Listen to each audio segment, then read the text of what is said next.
안녕하십니까. 최근 화두가 되고 있는 코리아 디스카운트의 원인과 해소 방안에 대해 발표하게 된 황정인입니다.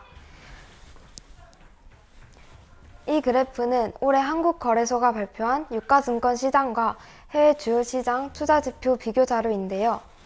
PBR은 주당 시장 가격을 주당 장부 가치로 나눈 것이고 PER은 현재 주가를 주당 순이익으로 나눈 값입니다.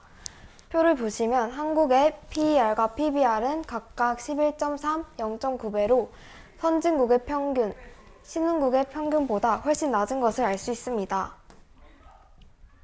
이렇게 표를 보고 국내 주요 기업들의 주가가 저평가되었다는 분석을 할 수 있었습니다. 이러한 현상을 코리아 디스카운트라고 합니다.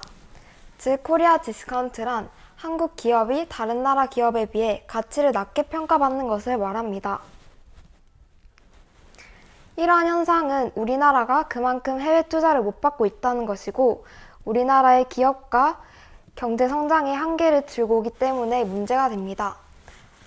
코리아 디스카운트의 원인으로는 미흡한 주주환원 수준, 저조한 수익성과 성장성, 취약한 지배구조가 있습니다. 먼저 미흡한 주주환원 수준입니다.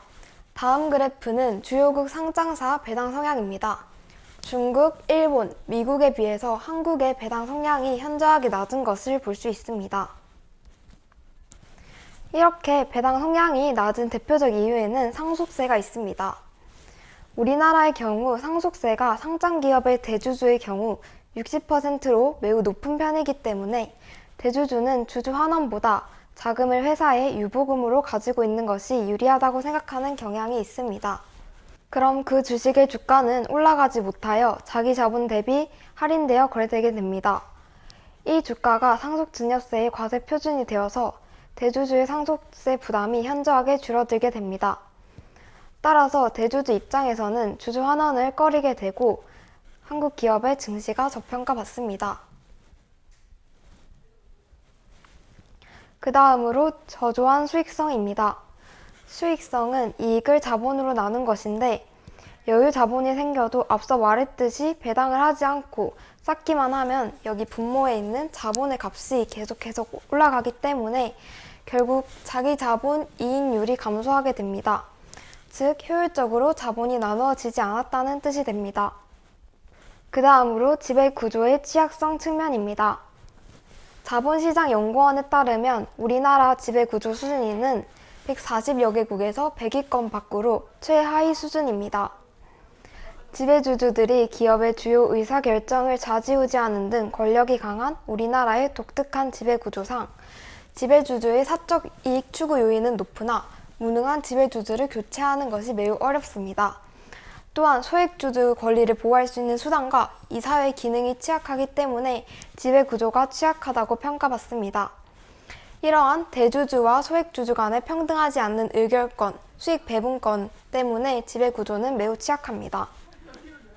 이러한 코리아 디스카운트의 해결 방안에는 올해 입법 예정인 의무 공개 매수 제도가 있습니다.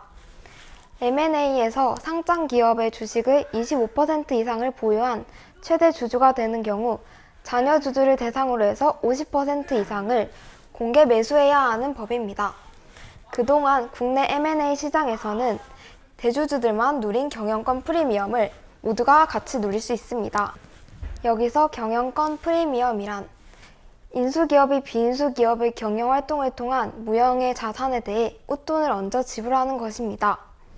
한국 기업은 주식시장에서 저평가받는 것과 달리 기업 인수 합병 시장인 M&A 시장에서는 가치로 제대로 평가받는 경향이 있습니다.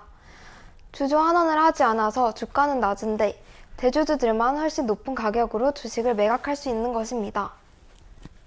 의무공개 매수 제도를 시행하게 되면 일반 소액주주들도 지배주주가 주식을 매입한 가액으로 주식을 팔 기회를 보장해준다는 점에서 투자 매력도가 상승하게 됩니다. 그 다음 방법에는 배당 절차 개선이 있습니다.